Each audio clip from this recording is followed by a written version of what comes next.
Assalamualaikum warahmatullahi wabarakatuh.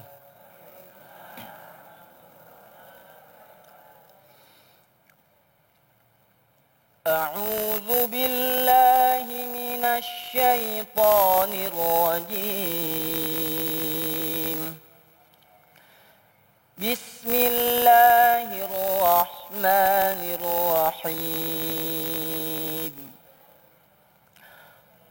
ومن أحسن دينا ممن أسلم وجهه لله وهو محسن واتبع ملة إبراهيم حنيفا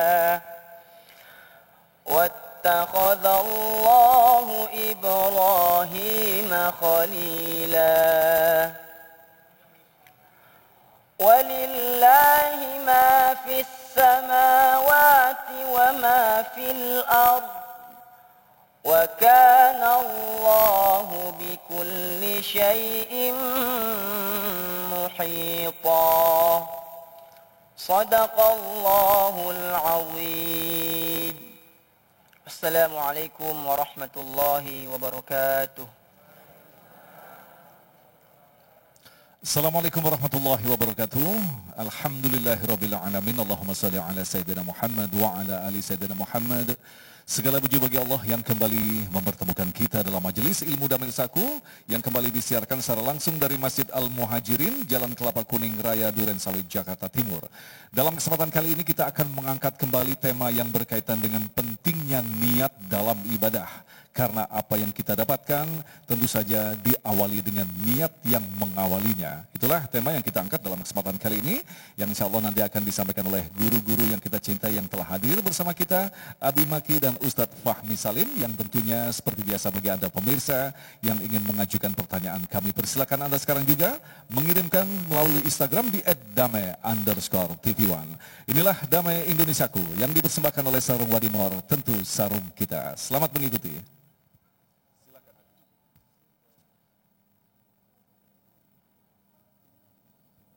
Bismillahirrahmanirrahim. Assalamualaikum warahmatullahi wabarakatuh. Innal hamdalillah nahmaduhu wa nasta'inuhu wa nastaghfiruhu wa na'udzu billahi min syururi anfusina wa min sayyiati a'malina. May yahdihillahu fala mudhillalah wa may yudlilhu fala hadiyalah. Asyhadu an la ilaha illallah wahdahu la syarikalah taqriran bihi wa tauhidan wa ashhadu anna Muhammadan abduhu wa rasuluhu amma ba'du. Alhamdulillahirabbil alamin. Mudah-mudahan i'tikaf kita, pertemuan kita pada siang hari ini seluruhnya disertai dengan rahmat dan berkah Allah Subhanahu wa taala. Semoga seperti ini Allah kumpulkan kita di dunia, seperti ini juga kelak Allah kumpulkan kita di surganya. Amin ya rabbal alamin. Amin. Subhanallah, pemirsa dimanapun berada, Damai Indonesiaku, wabil khusus guru-guru kami, para kiai, para habaib, para asatid, para ustadzat, wabil khusus guru kami Kiai Haji Fahmi Salim dan Ustadz Agung yang selalu menyertai Damai Indonesiaku, semoga selalu diberkahi Allah Subhanahu wa taala. Indah ketika bertanya dan menceritakan tentang niat.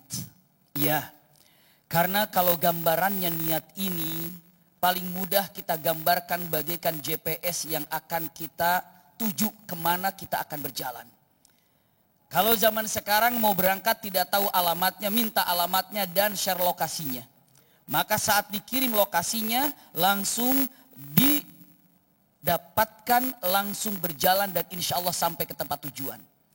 Niat yang ada tergantung niat apa yang ada di dalam hati ini. Dan rahasia niat ini hanya Allah dan pelakunya yang tahu. Malaikat tidak tahu niat seseorang seperti apa. Usikum wa iyaya nafsi bitaqwallah. Punten. Kita lihat kata-kata yang luar biasa disampaikan para alim ulama. Ketika masalah ibadah, maka niat itu bukan hanya niat saya ibadah, bukan itu saja.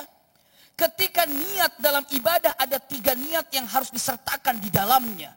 Untuk mempercepat dan mempersingkat apa yang ingin disampaikan. Yang pertama, niatkan kalau apa yang saya lakukan, yang kita lakukan, yang Anda lakukan, yang ibu dan bunda lakukan adalah niatkan ibadah. Seandainya datang ke masjid, dia ruku, dia i'tidal, dia takbiratul ihram sampai dia salam, kalau niatnya tidak ibadah, tidak akan jadi ibadah. Niatkan ibadah. Mengeluarkan harta yang menaik zakat, niatkan ibadah. Kurban, niatkan ibadah. Haji, niatkan ibadah. Apapun yang dilakukan saat kita ibadah, yang pertama, niatkan ibadah. Yang kedua, bukan hanya niatkan ibadah, tapi tanamkan. Yang kedua, niatkan lillahi ta'ala. Bisa jadi niatnya ibadah, saya mau ibadah, tapi ternyata bukan lillahi ta'ala, pun haba'an mansura, tidak akan pernah ada jejaknya. Niatkan ibadah, niatkan lillahi ta'ala, dan yang ketiga, niatkan untuk mengikuti tata cara ibadahnya yang diajarkan oleh Rasulullah SAW, barulah itu sempurnanya niat dalam ibadah. Jadi ketika ingin melaksanakan, saya mau niat ibadah, tanamkan lagi niatnya karena Allah. Yang kedua, tanamkan lagi niatnya mengikuti sunnah Rasul, tata caranya. Karena ibadah itu bukan terserah kita, tapi ibadah itu terserah Allah yang telah dicontohkan oleh Rasulullah. Sempurnanya ibadah dengan 3 niat. Niat ibadah, niat lillahi ta'ala, dan niat mutaba'atus sunnah. Baru sempurnanya ibadah. Usikum wa iyaya nafsi bitaqwallah. Kita berada di masjid yang sama. Bahkan sholat zuhur berjamaah, sama-sama. Tapi mungkinkah niat kita berbeda? Mungkin ada di antara yang hadir dengan niat yang berbeda datang ke masjid. Wallahu a'lam. Dan yang tahu itu hanya Allah dan pelakunya. Sehingga jelas yang terindah kata-kata yang sangat masyhur urusan niat adalah innamal a'malu binniyat. Sesungguhnya semua pekerjaan itu tergantung niatnya. Siapa yang berhijrah meninggalkan kota Mekah ke Madinah untuk mengikuti punten karena teman bisnisnya atau lidunya yusibuha fahijratuhu ila ma hajara ilaih. Hijrah bukan karena Allah tapi teman bisnisnya hijrah ke Madinah, maka yang didapatkan tidak ada hijrah surga yang didapatkan, tapi hijrah bisnis yang didapatkan. Ataupun siapa yang hijrah limra'atin yankihuha, karena seorang wanita yang akan dinikahinya, padahal hijrah meninggalkan Mekah menuju Madinah itu pahalanya harga mati, sorga pahalanya. Tapi karena niat yang berbeda, nggak dapat sorganya, yang dapat hanya wanita saja. Usikum wa iyaya nafsi bitaqwallah. Yu'ta yaumal qiyamah, didatangkan kelak di akhirat. Masya Allah, alim, orang yang ilmunya Masya Allah luar biasa, tinggi ilmunya, bahkan dengan ilmunya dia ceramah ke sana kemari, dia ceramah di sana dan di sini, dia diundang ke sana kemari. Lalu Allah akan datangkan orang itu dan Allah tanya, ilmu yang aku berikan apa yang telah kau lakukan? Orang itu menjawab, ya Allah terima kasih. Aku selama di dunia mendapatkan ilmu yang banyak sekali. Dan ilmu yang kau berikan kepadaku, aku jadikan sebagai amal solehku. Dengan cara aku menjadi da'i, dengan cara aku menjadi guru, dengan cara aku mengajar ke sana kemari. Lalu Allah tanya dengan mengatakan, benar memang kau mengajar. Apa yang ada dalam hatimu ketika engkau berdakwah, mengajar syariat ini? Dia bilang, karena Allah. Allah jawab mengatakan, kadzabta. Bukan, kamu dusta. Kamu berdakwah, kamu menyampaikan syiar, kamu menyampaikan syariat bukan karena Allah, tapi liyaqalil alim, agar engkau mendapatkan predikat alim. Subhanallah. Itu ngeri sekali. Ngeri sekali. Lalu didatangkan lagi orang yang Rabbana, paling banyak hartanya. Lalu Allah tanya, bukankah kau yang paling banyak hartanya? Dia bilang, aku mendapatkan harta yang kau limpahkan kepadaku. Terima kasih, dengan hartaku ini aku bisa membantu orang-orang yang apa? Yang kekurangan. Allah tanya, apa yang telah kau berikan kepada mereka? Lillahi ta'ala, aku sumbang mereka. Allah jawab, kadzabta, dusta kamu. Kamu ternyata menghabiskan hartamu bukan karena lillahi ta'ala, tapi agar orang-orang mengatakan kamu ini adalah punten dermawan, kamu itu baik. Maka karena tidak ada niat karena Allahnya, nilainya pun nol. Astagfirullah. Bahkan di akhirat nanti didatangkan orang yang berperang, yang kelihatannya melawan musuh.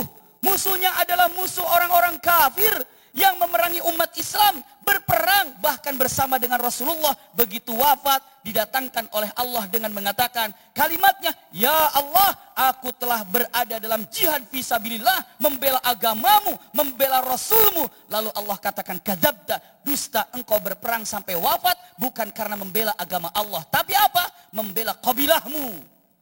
Berapa banyak di antara sekarang membela, yang dibela adalah golongannya, bukan Islamnya. Yang dibela adalah partainya, bukan Islamnya. Yang dibela adalah benderanya, bukan Islamnya. Yang dibela adalah komunitasnya, bukan Islamnya. Apabila sampai pun menghilangkan nyawanya, tidak akan pernah ada kalimat jihad yang ada di dalamnya. Kenapa? Apa yang dia bela? Usikum wa iyaya nafsi bitaqwallah. Niat ini luar biasa. Sujudnya bareng, semuanya bareng, tapi niatnya berbeda. Apa yang terjadi? Nggak dapat pahala di sisi Allah Subhanahu wa Ta'ala. Jadi jangan dianggap remeh tentang masalah niat ini. Usikum wa iyaya nafsi bitaqwallah. Kuatkan niat kita untuk selalu berada dalam keikhlasan beribadah kepada Allah Subhanahu wa Ta'ala. Jazakumullah khair ala husni istimaikum. Wallahu a'lam bishawab. Baik, terima kasih Habib Maki. Itulah tadi pemirsa yang dirahmati Allah, sebuah mukadimah yang memberikan gambaran kepada kita sekaligus penegas bahwa niat yang paling utama adalah niat karena Allah. Tetapi ingatlah, hanya Allah yang paling tahu niat kita sesungguhnya. Disinilah pentingnya kita memahami macam-macam tentu saja tentang makna daripada niat. Insya Allah nanti Kiai kita akan membahasnya selepas pesan-pesan berikut ini. Tetaplah bersama kami, Damai Indonesiaku.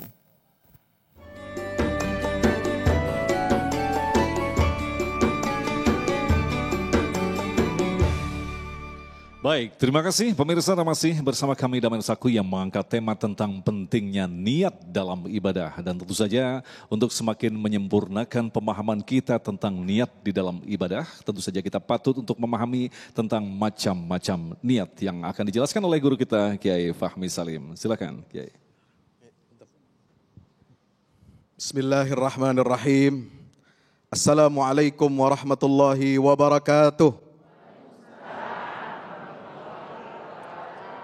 Alhamdulillahi wa kafa wassalatu wassalamu ala rasulihil mustafa wa ala alihi wa ashabihi ahli sidqi wal wafa la hawla wa la quwwata illa billah.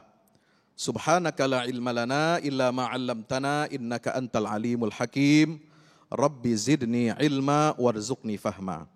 Bapak Ibu, saudara, hadirin hadirat jamaah Masjid Al-Muhajirin dan seluruh pemirsa Damai TV One Indonesiaku yang insya Allah senantiasa diberkahi Allah Ta'ala. Amin.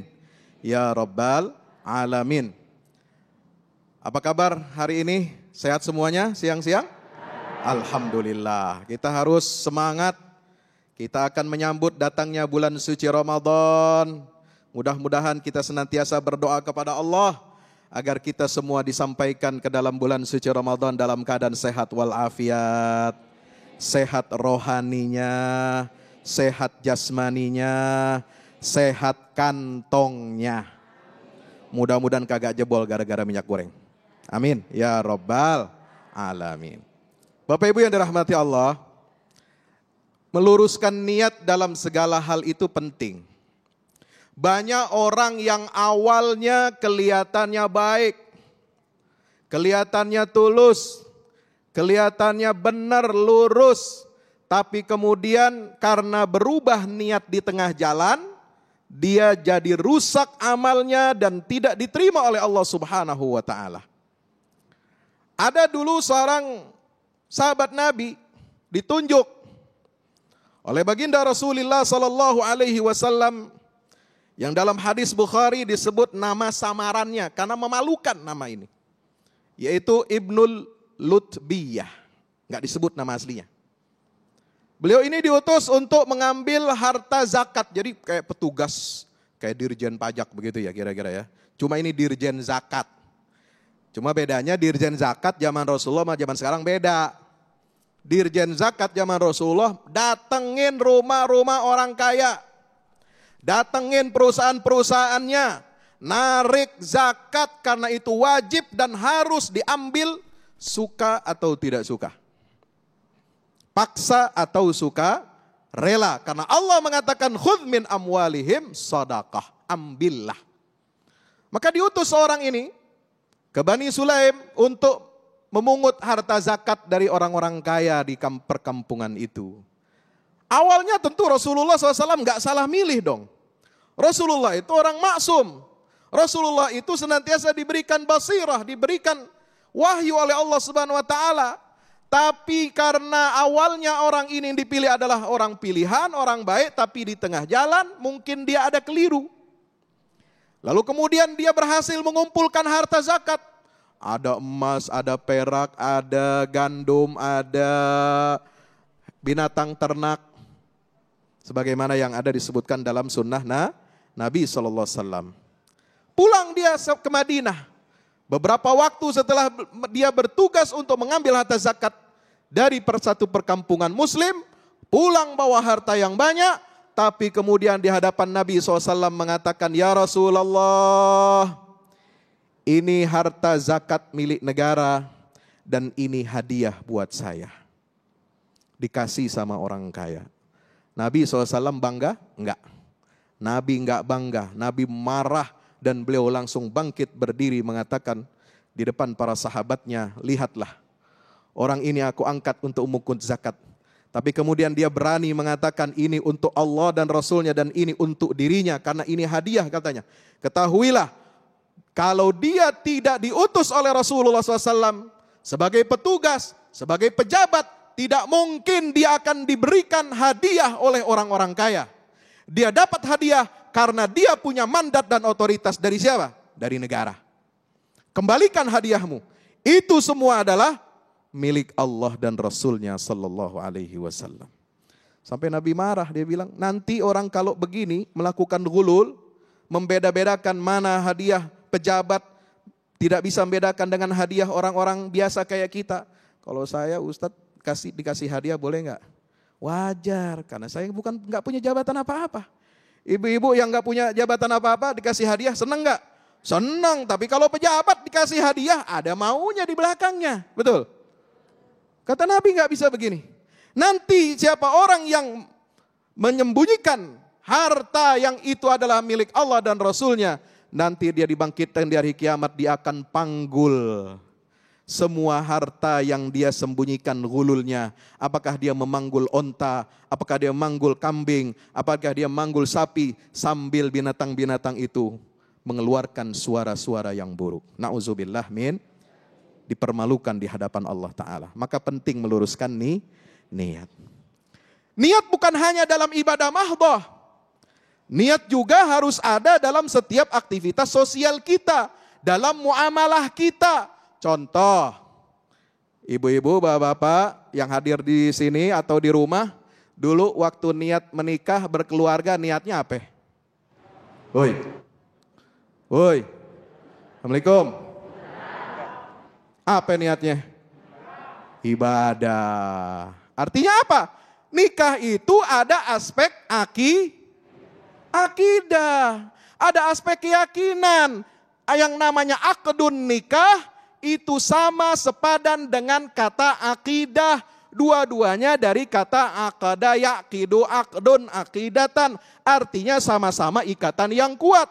Kalau akidah ikatan kuat kita dengan Allah Subhanahu wa Ta'ala, kalau akad nikah itu adalah ikatan yang kuat kita dengan seorang perempuan yang dihalalkan farjinya karena kita menyebut nama Allah Subhanahu wa Ta'ala yang merubah seluruh aktivitas yang sebelumnya haram, semuanya berubah jadi halal.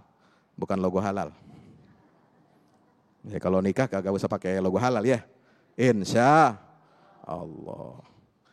Ini nikah ini walaupun dia masuknya bab muamalat, kalau dalam kitab Ihya Ulumuddin itu dia bab sendiri, munakahat. Kenapa dia dikhususkan di antara bab tentang muamalat? Karena memang dia bukan hanya berdimensi untuk memenuhi syahwat, memenuhi keinginan sementara di dunia, tapi dia juga punya dimensi akhirat, tanggung jawab di hadapan Allah.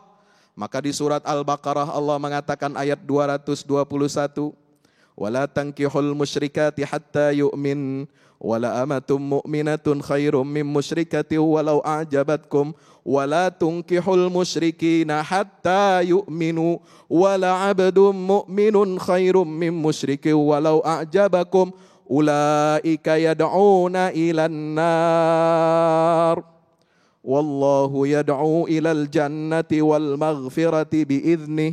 Niat kita untuk ikut Allah. Kenapa? Karena Allah mengajak kita, menyeru kita, menggiring kita untuk kita masuk surga. Sementara orang-orang kafir, orang-orang musyrik, mereka pasti akan mengajak kita dan anak cucu keturunan kita masuk ke dalam neraka. Na'udzubillah min zalik. Makanya niat itu harus selaras dengan cara. Niatnya baik. Apa niatnya Pak Ustadz? Kita ini menikah ingin apa? Dapat sakinah, mawaddah, warahmah, betul?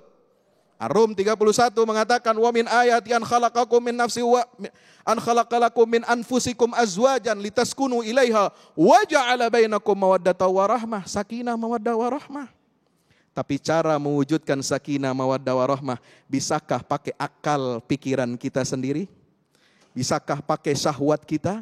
Bisakah kita mengikuti apa yang disebut zaman sekarang hak asasi manusia? Woi, nggak bisa bos. Dalam kaidah agama itu al-ghayatu la tubarrirul wasilah. Tujuannya bagus, tapi tujuan bagus harus didukung oleh wasilah.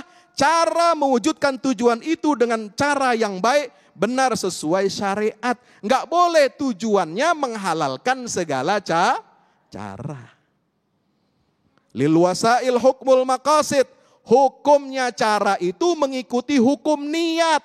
Maka kalau kita lihat apa yang dikatakan oleh Imam Asy-Syatibi dalam bab tentang niat dan maqasidus syariah, beliau jelas mengatakan di sini, saya kutip, saudara-saudaraku yang dirahmati Allah, al-maqsadus syar'i min wad'i syariah huwa ikhrajul mukallafi min da'iyati hawahu hatta yakuna abdan lillahi ikhtiyaran kama huwa abdun lillahi ittiraran. Tujuan kenapa Allah menciptakan syariat ini? Supaya apa? Mengeluarkan manusia hamba Allah dari dorongan hawa nafsunya. Sehingga apa? Dia menjadi hambanya Allah, tunduknya kepada Allah, patuhnya kepada Allah dalam keadaan terpaksa ataupun dalam keadaan dia mampu untuk memilih. Wallahu a'lam. Baik, terima kasih Kiai. Itulah tadi pemirsa yang dirahmati Allah, dua mukadimah yang tentu saja menjadi pengantar bagi kita untuk lebih dalam lagi memahami tentang niat. Insya Allah dengan menjawab pertanyaan-pertanyaan Anda selepas pesan-pesan berikut ini. Tetaplah bersama kami, Damai Indonesiaku yang dipersembahkan oleh Sarung Wadimor, tentu sarung kita.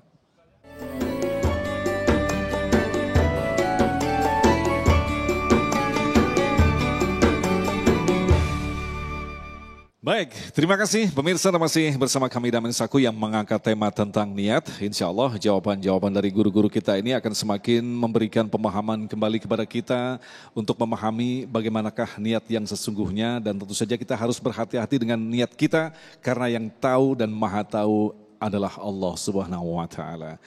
Pertanyaan pertama akan disampaikan oleh Bapak Prabowo, akan dijawab oleh Abi Maki. Silakan Bapak Prabowo. Assalamualaikum warahmatullahi wabarakatuh. Maskernya tolong diturunkan sebentar ya, biar jelas Pak. Suaranya agak keras Pak. Ya. Assalamualaikum warahmatullahi wabarakatuh. Kalau tidak salah, filosofi niat itu terkait dengan usaha mencapai tujuan.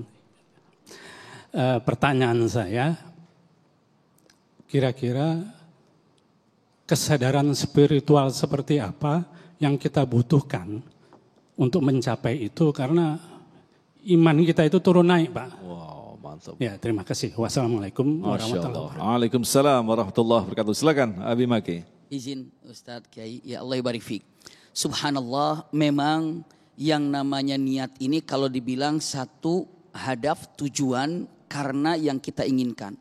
Untuk mencapai sesuatu ini terkadang naik turun sehingga terkadang ya terombang-ambing dengan tujuan apa yang kita inginkan, yang kita harapkan. apa yang harus kita lakukan untuk mencapai daripada hal tersebut dengan niat yang ada? Punten, niat saja tidak cukup. Niat saja tidak cukup. Tapi ada beberapa hal yang menopangnya. Satu adalah ilmunya. Ilmunya. Subhanallah, niat yang besar apapun kalau tidak ada ilmunya hancur. Siapapun yang dijadikan dia sebagai apa saja yang kita pilih, niatnya ada. Tapi kalau tidak ada ilmunya, berantakan semuanya. Hancur semuanya. Dia sebagai apa? Mau jadi RT saja kalau nggak tahu ilmunya, hancurlah RT-nya. Iya. Mau jadi apapun kalau tidak tahu ilmunya, nggak bisa. Niatnya ada. Iya. Makanya ada kata-kata yang disebutkan niat ini disertakan dengan ilmu. Pertama. Yang kedua, punten, kekuatan yang sangat dahsyat. Berarti kekuatan ini bersumber daripada keimanan yang ada. Nah, itu masalahnya, iman itu turun naik, turun naik, turun naik. Pegang baik-baik. Bagaimana cara mengokohkan iman yang kuat? Kan jelas dalam hadis Rasulullah SAW dengan tegas, iman itu naik dengan amal soleh, yazidu bi amali soleh. Terus apa? Yanqus dengan apa? Dengan maksiat. Maka selagi orang ini bolak-balik maksiat dan tidak maksiat, berarti itulah turun naiknya iman. Tapi kalau mencoba untuk istiqamah di dalam kebenaran, maka punten, imannya pun akan kokoh dan kuat dalam keadaan istiqamah. Lalu dengan mengatakan cara-caranya bagaimana, itulah yang digambarkan dalam perkataan para ulama. Kalimat yang ada, hati-hati yang namanya saat melakukan kesalahan sudah siap kenikmatan dicabut, dan saat kenikmatan dicabut maka makin jauhlah apa yang kita harapkan untuk digapai niat tadi. Maka usikum wa iyaya nafsi bitaqwallah, punten, yang paling kokoh di sini adalah ilmunya, lalu kekuatan iman yang ada atau kekuatan yang indah yang kita harapkan bersamaan dengan iman. Usikum wa iyaya nafsi bitaqwallah. Terakhirnya bukan hanya sekedar itu, tapi apa? Doa kepada Allah Subhanahu wa taala, memohon ketika ingin disampaikan sesuatu apa yang ada, niat ada, ilmu ada, keinginan ada, tapi kalau doa akan jadi haba mansur atau dikatakan abtar, terputus. Iya, maka doa ini adalah sesuatu yang dapat menjadikan niat kita ini lebih cepat untuk didapatkan. Wallahu a'lam bishawab. Nah, Abi, kalau kita kembangkan pertanyaan dari Bapak Prabowo tadi berkaitan dengan hal yang spiritual. Artinya di sini ada niat ini sesuatu yang personal, dialog kita dengan Allah. Iya. Tetapi pada kenyataannya seringkali begini, ini adalah untuk Allah. Padahal sesungguhnya kita mengharapkan pahala Allah. Iya. Jadi perbedaan antara untuk Allah dan kita mengharapkan balasan dari Allah itu seperti apa memahaminya? Subhanallah, jazakumullah khair. Ketika ingin mengatakan saya melakukan sesuatu karena Allah, ternyata awalnya karena Allah, tiba-tiba ingin mengharapkan pahala Allah. Apakah berkurang? Tetap akan mendapat penghargaan yang indah. Hanya dengan mengatakan begini, ada orang yang beribadah mencapai ridho Allah, ada orang beribadah karena ingin pahala dari Allah, dan ada orang yang beribadah karena takut daripada azab Allah. Dan ada orang beribadah karena ingin mendapatkan surga Allah. Itu kan tahapan yang berbeda-beda. Paling tinggi adalah orang yang beribadah dengan mengatakan mencari ridho Allah dari apapun ucapan, gerakan, tingkah laku. Yang penting dapat ridho dari Allah Subhanahu wa taala. Jadi tahapan yang berbeda-beda. Bahkan punten rata-rata di antara kita mungkin ibadah baik ketika mengatakan saya ibadah tapi takut oleh azab Allah. Nggak ada masalah, tapi itu paling rendah hubungannya. Kenapa? Karena kalau beribadah takut oleh azab Allah, yang ada dalam pikiran Allah itu galak. Allah itu suka memberikan azab gitu ya. Tapi kalau beribadah karena harapan kita malu dan ingin mendapatkan ridho Allah, yang kebayang itu Allah maha baik. Wallahu a'lam. Luar biasa sekali. Baik, terima kasih. Berikutnya kami persilakan kepada Bapak Wasiat yang akan dijawab oleh Kiai Fahmi Salim. Silakan Bapak Wasiat. Sudah Pak, silakan. Agak keras suaranya Pak, biar jelas. Assalamualaikum warahmatullahi wabarakatuh. Kembali ke masalah niat. Yang ingin kami tanyakan sederhana aja Pak Ustadz. Yaitu kita mendapati di masyarakat ada yang niatnya itu dipimpin seorang Ustadz atau imam masjid misalnya. Ustadz, dan itu dilakukan kadang malam hari sebelum waktu kita mau sahur. Ini kita berbicara masalah soal niat puasa Pak ya. Kemudian niat itu bagaimana yang lebih afdol. Ada yang mengatakan niat itu ada di dalam hati. Kemudian ada yang harus dilafalkan demikian. Baik. Itu pertama. Kemudian. Yang pertama saja Pak, karena banyak yang ngantri pertanyaannya Pak. Oh gitu, itu aja. Baik, sudah cukup ini Pak. Oke, baik, Terima kasih. baik. Bapak wasiat, silakan Kiai Fahmi. Niat ini sebaiknya didawamkan di dalam hati atau dikatakan, diucapkan. Tafadhol. Terima kasih Pak Wasiat. Jadi kaidah yang sudah kita dapatkan, kita pelajari dari pesantren, dari kitab-kitab fikih selalu mengatakan an-niyatu mahalluhal qalbu.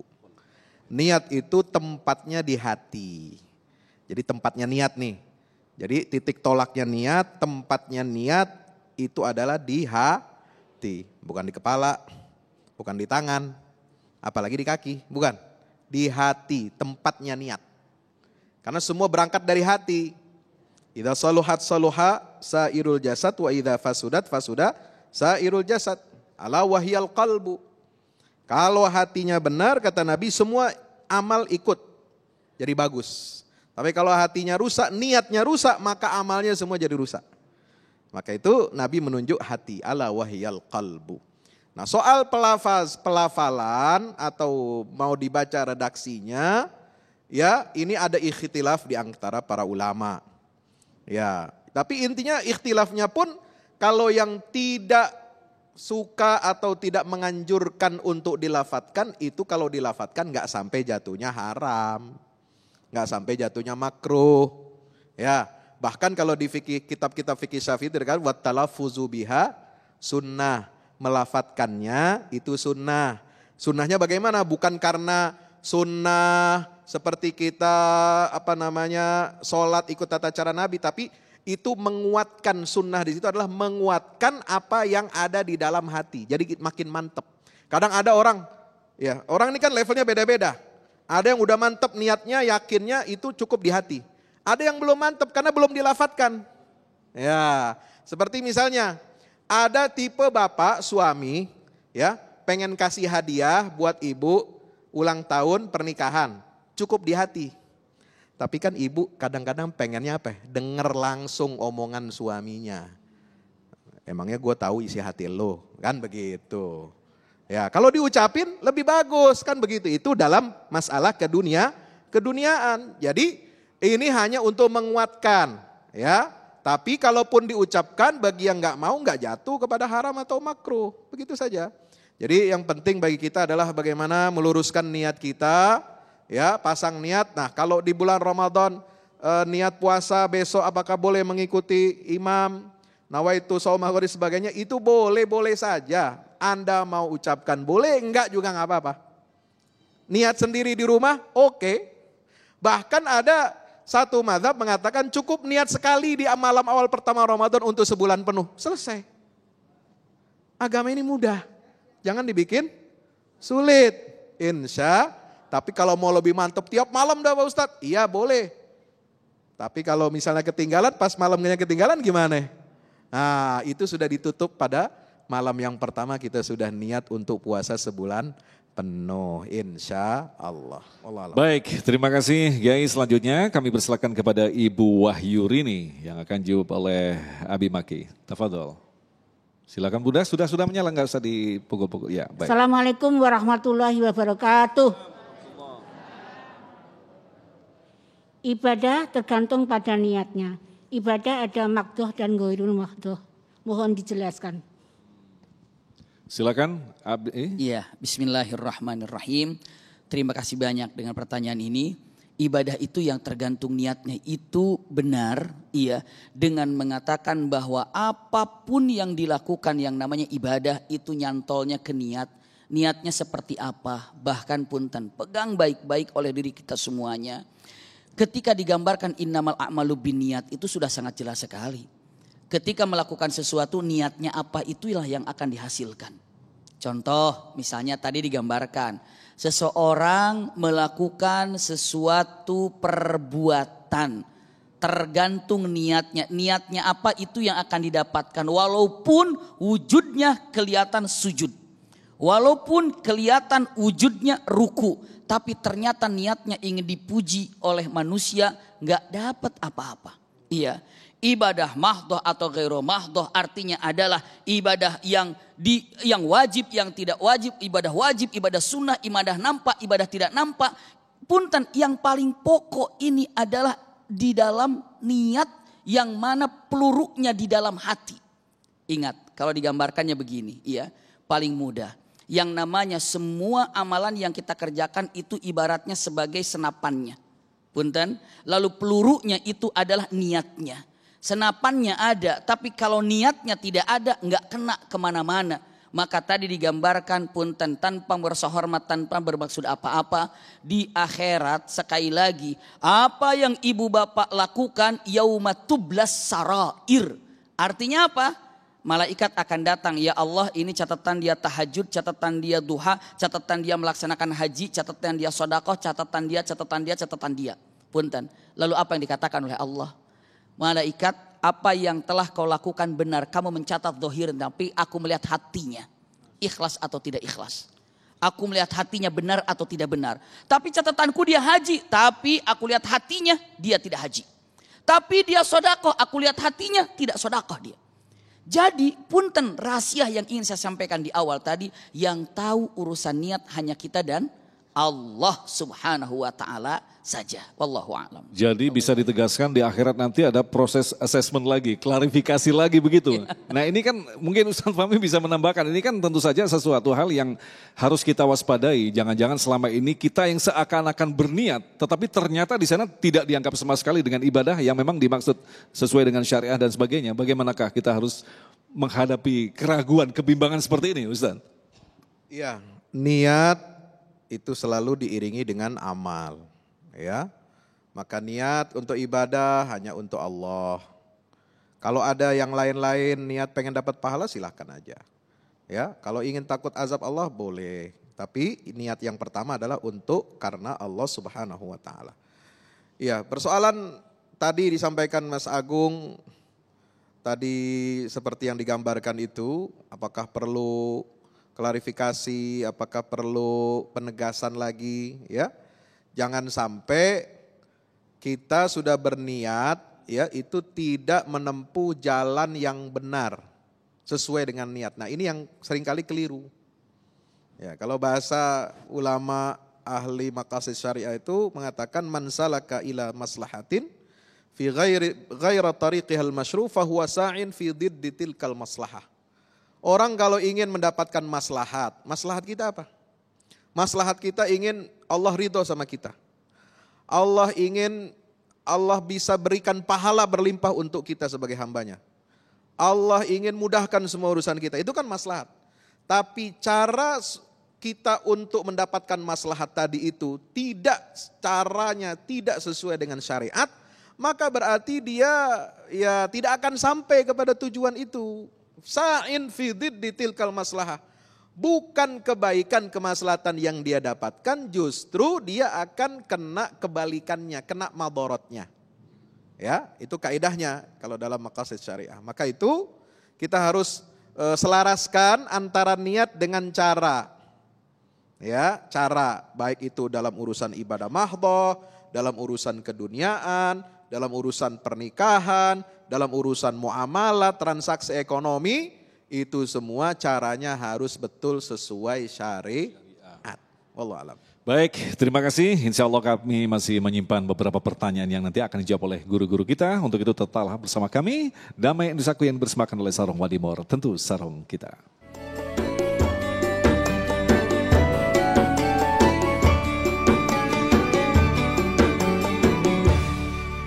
Terima kasih, pemirsa masih bersama kami Damai Indosaku yang mengangkat tentang niat. Selanjutnya kami persilakan kepada Ibu Endang yang akan dijawab oleh Kiai Fahmi Salim. Silakan.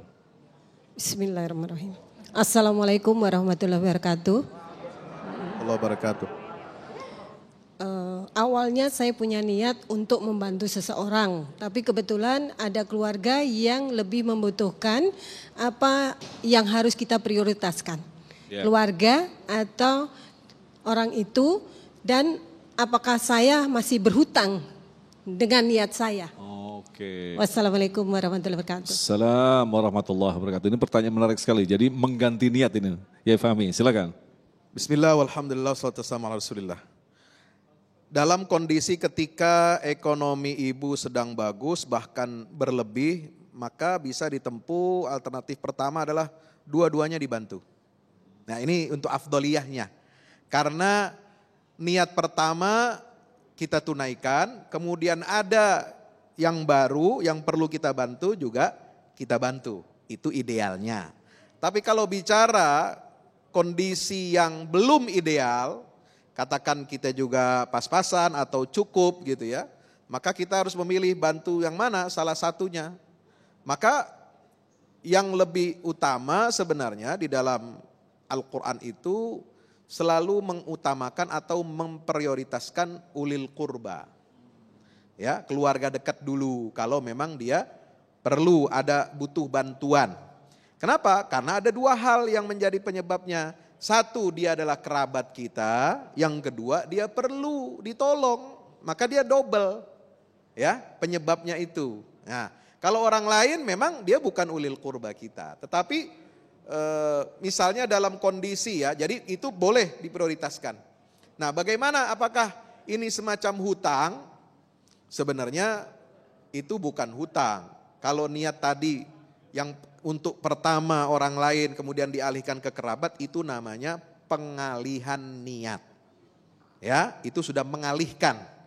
Ya, kecuali ibu nanti itu bilang, oh mohon maaf ya, ini saya udah mau bantu Anda, tapi kemudian ada keluarga kerabat saya yang sangat mendesak sekali perlu bantuan saya, kesini dulu nanti kapan-kapan, ya nanti insya Allah kalau ada lapang rezeki saya akan bantu ibu misalnya, saya akan bantu keluarga ibu misalnya. Nah itu boleh, nah itu baru janji.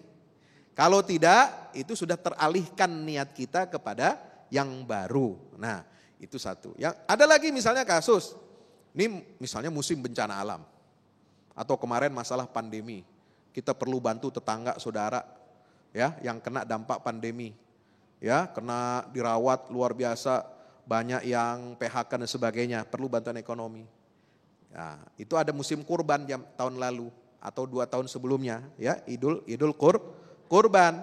Nah, ormas seperti Muhammadiyah itu memfatwakan boleh mengalihkan dana kurban untuk niat kurban itu dialihkan menjadi bantuan sosial. Kenapa? Karena ada yang lebih mendesak. Kalau soal makan daging kan kapan-kapan aja ntar bisa. Kira-kira begitu. Memang pahala kurbannya tidak bisa tergantikan. Tapi ada yang lebih mendesak. Boleh mengalihkan niat ibadah kurban, dialihkan untuk bantuan sosial. Karena situasi sedang genting misalnya. Dalam keadaan pandemi, orang lagi susah, orang lagi perlu bantuan. Nah itu boleh. Tapi kalau bisa dua-duanya ahlan wa sahlan, boleh aja. Ya. Nah tapi yang bantuan sosial itu perlu dicatat, itu tidak bisa menggantikan ibadah kurban. Ya, tidak bisa mengganti pada kurban, itu pahalanya beda. Kalau kurban sendiri, bantuan sosial sendiri lagi, tapi dua-duanya tetap berpahala dan insya Allah diridhoi Allah Subhanahu Wa Taala. Wallahu a'lam. Amin. Baik, selanjutnya kepada Bapak Sujatmiko yang akan dijawab oleh Abi Maki. Silakan. Terima kasih. Assalamualaikum warahmatullahi wabarakatuh. Waalaikumsalam. Pertanyaan saya adalah, kalau niat itu di luar kemampuan untuk menjangkau niat tersebut. Seperti contohnya hidup kita itu sehari-hari sudah di bawah garis kemiskinan kan. Tapi kita punya niat haji atau kepingin niat mendirikan pesantren dan lain sebagainya. Bagaimana posisi niat kita itu kalau kita tidak bisa mencapainya? Mohon penjelasannya Pak Ustadz. Terima kasih. Assalamualaikum. Ini pertanyaan luar biasa ini. Abi silakan. Masya Allah, jazakumullah khair. Pertanyaan sangat luar biasa sekali ya. Ini teringat dalam satu hadis Rasul Shallallahu Alaihi Wasallam. Siapa yang berkeinginan untuk melakukan amal baik, iya, lalu tidak sempat untuk mencapai karena ada sesuatu yang tidak bisa dilakukannya, maka dia mendapatkan pahala niat baik itu sempurna. Masya Allah, kata-kata yang luar biasa. Ya, ini dengan kenyataan. Berarti saya pengen niatnya itu ingin haji. Masya Allah, ini adalah niat mulia. Saya punya niat ingin sekali buka pesantren tahfidz. Ini adalah sangat luar biasa. Dan ini niat plus di dalamnya ada doa yang luar biasa. Tapi punten, niat itu kalau tadi guru kita Ustadz Fahmi Salim mengatakan niat ini bukan hanya niat saja, ada amal. Ada apa? Ada gerakannya. Paling tidak, ya Allah saya niat mau haji 1, doa tiap hari. Masya Allah. Doa tiap waktu, setiap sujud doa. Yang kedua usaha, walaupun nabung hanya sehari 5.000 rupiah. Jangan dikira wahai mukminin mukminat melalui mimbar Damai Indonesiaku ini, bagi yang tidak haji dan tidak sempat haji masa hidupnya, jangan dikira Allah tidak tanya kenapa tidak haji. Allah tanya kenapa kamu tidak haji? Jawabannya nggak punya duit, nggak diterima itu. Memang kamu nggak punya niat untuk haji, gitu ya? Tanya kenapa kamu tidak haji? Kalau jawab nggak punya uang, nggak diterima. Karena haji itu demi Allah, hakikatnya para ulama mengatakan bukan karena uang tapi panggilan dari Allah. Allah akan memanggil tergantung kuatnya niat dan Allah akan arahkan bagaimana caranya haji. Banyak loh di antara jamaah haji yang bisa berangkat ke sana bukan pakai uang sendiri. Ternyata kekuatan apa? Keinginan niat yang ada dan doa. Masya Allah. Punten usikum wa iyaya nafsi bitaqwallah. Tahadus bin ni'mah. Al-Fakir ini haji berulang-ulang punten membimbing itu dari mulai haji dari awal sampai sekarang ini gitu nggak pernah pakai uang sendiri. Kenapa? Uangnya itu entah dari mana tapi yakin doa yang luar biasa minta kepada Allah. Tapi ada niat. Ketika ditanya kenapa kamu tidak haji? Jawabannya saya tidak haji. Kenapa? Karena usia saya tidak sanggup untuk tiba ke tempat untuk berhaji karena pas saya wafat. Lalu Allah tanya, memang kamu sudah niat? Sudah niat. Mana buktinya? Engkau maha tahu niat saya tercatat. Lalu pertanyaan berikutnya, apa buktinya kamu sudah niat? Saya setiap hari doa. Mana buktinya amalannya? Saya setiap hari nabung 10.000. Subhanallah, baru aman di pengadilan Allah Subhanahu wa ta'ala. Kalau tidak ada jawaban itu, tidak pernah aman kelak di akhirat. Memang rukun iman, rukun Islam itu, yang namanya haji itu tidak wajib. Wajib. Tapi punten ada rukhsah bagi kita yang tidak sanggup melaksanakan karena ada sesuatu hal yang tidak bisa dilaksanakan. Jadi kalau mengatakan kata-katanya bukan hanya sekedar niat. Tapi buktikan paling tidak doa. Lanjutkan dengan amalan yang bisa kita lakukan. Kenapa? Allah melihat bukan kemampuan kita tapi Allah melihat kemauan kita. Coba maunya seperti apa? Beneran mau haji? Allah akan atur semuanya. Bukankah katanya labbaik Allahumma labbaik? Artinya Allah aku penuhi panggilanmu. Berarti Allah sudah memanggil. Maka sekarang minta kepada Allah. Ya Allah undang aku. Ya Allah undang aku. Allah yang akan mengundangnya. Saya rasa kalau niat untuk melaksanakan ibadah haji, niat untuk melakukan kebaikan sehingga tidak tercapai, pahalanya telah sempurna untuk didapatkan karena niat yang ada disertakan dengan bukti yang ada, doa dan usaha. Wallahu a'lam bishawab. Jadi seringkali pengkabulan doa ini di luar perhitungan kita begitu Betul, Abi? Allah ibarik fiik. Ya, betul. Baik, terima kasih Abi dan insya Allah kami masih menyimpan satu pertanyaan lagi untuk Anda. Tetaplah bersama kami, Damai Indonesiaku.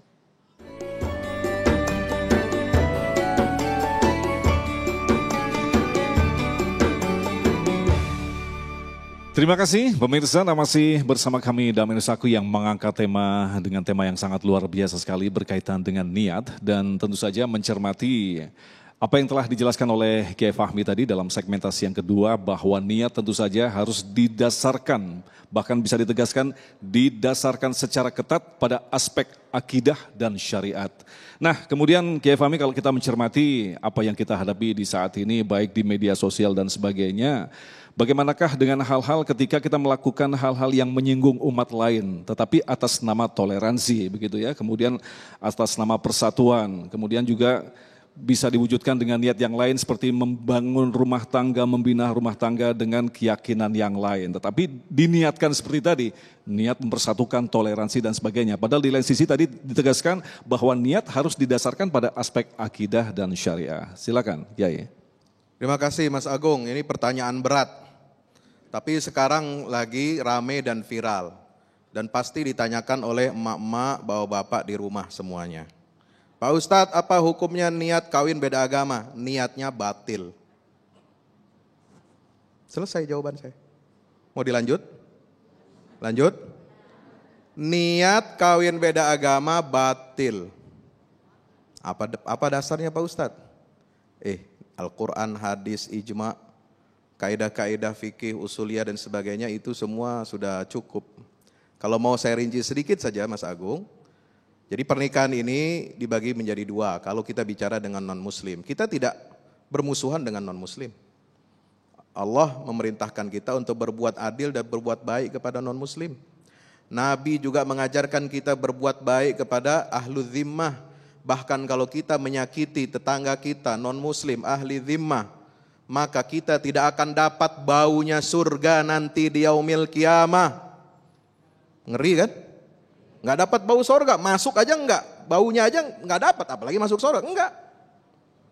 Tapi kalau berbicara tentang bagaimana membangun rumah tangga, itu bukan alasannya ingin membangun toleransi. Itu kalau ingin membangun toleransi, bukan dengan cara menikah dengan beda agama. Ingin membangun persatuan dan kesatuan bangsa bukan dengan cara menikah beda agama. Semua agama mengajarkan tidak boleh umatnya menikah dengan laki-laki atau perempuan lain agama.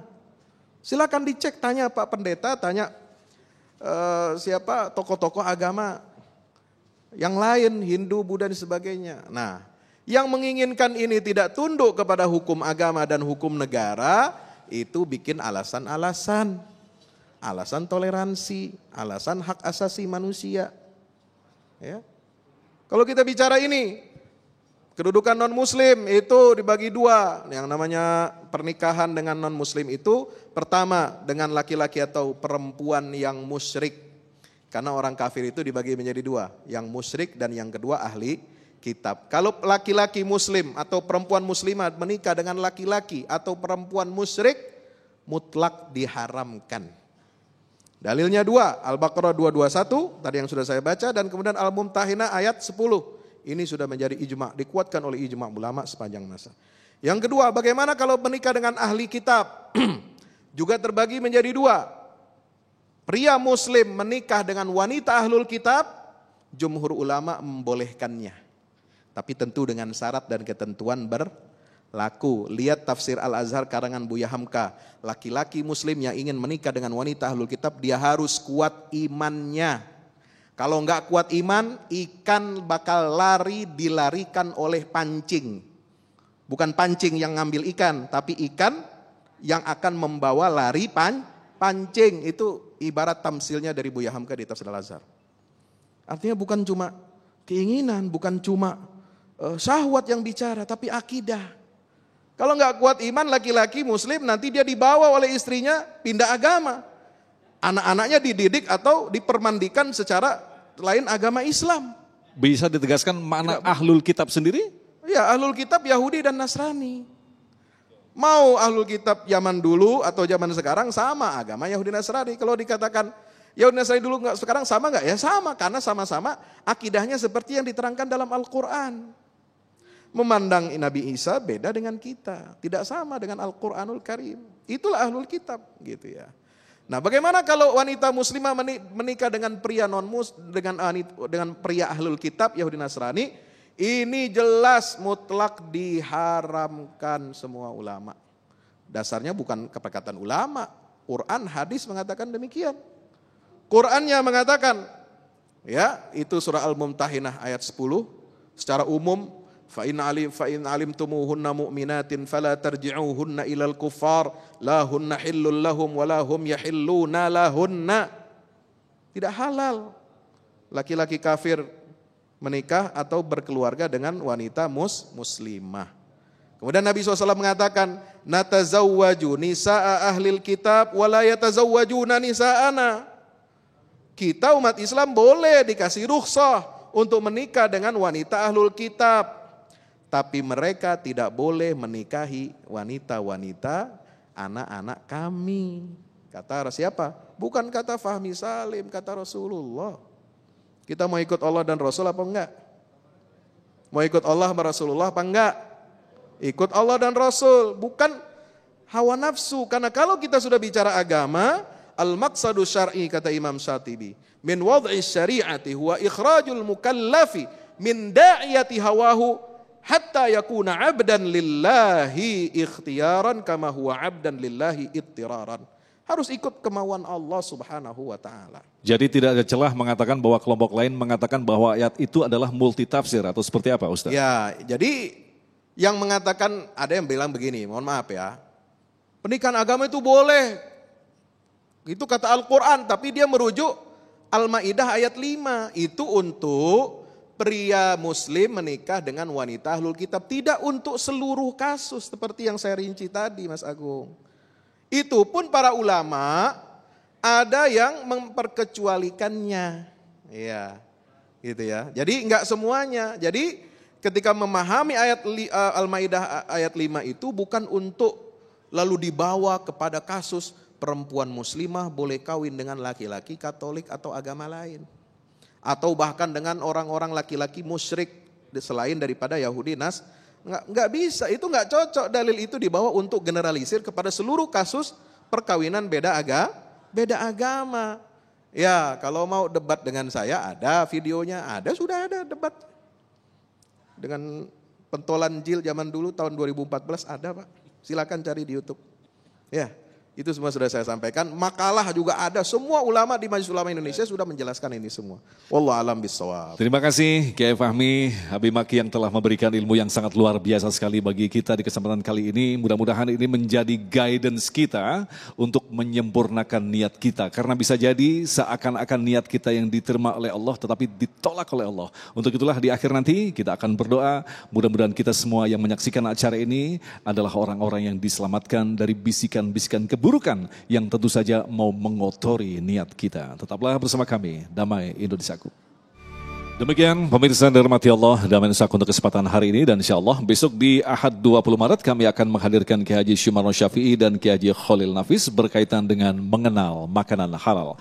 Agung Izul Haq dan kerabat kerja Damai Indonesiaku serta pendukung acara ini Sarung Wadimor, tentu Sarung kita mengucapkan terima kasih atas perhatian Anda. Sampai jumpa besok. Assalamualaikum warahmatullahi wabarakatuh. Bismillahirrahmanirrahim. Mari kita akhiri majlis yang sangat kita cintai ini, doa kepada Allah Subhanahu wa taala.